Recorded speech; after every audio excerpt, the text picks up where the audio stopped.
আসসালামু আলাইকুম।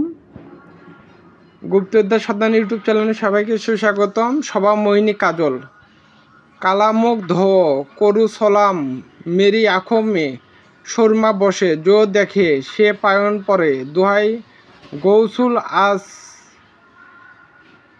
আজম দগির কছু বিধি সর্বত কোনো শুভ সময়ে সবাই 1,00,000 গমের দানা নিয়ে এই মন্ত্রের দ্বারা বিধিপূর্বক অভিমন্ত্র করতে হবে।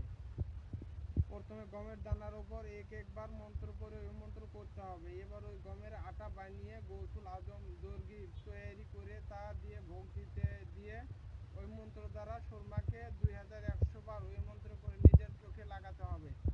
এবার উত্তর সাধক যেখানে যাবে সেখানকার সব লোকই সাধকের প্রতি আকর্ষিত হবে।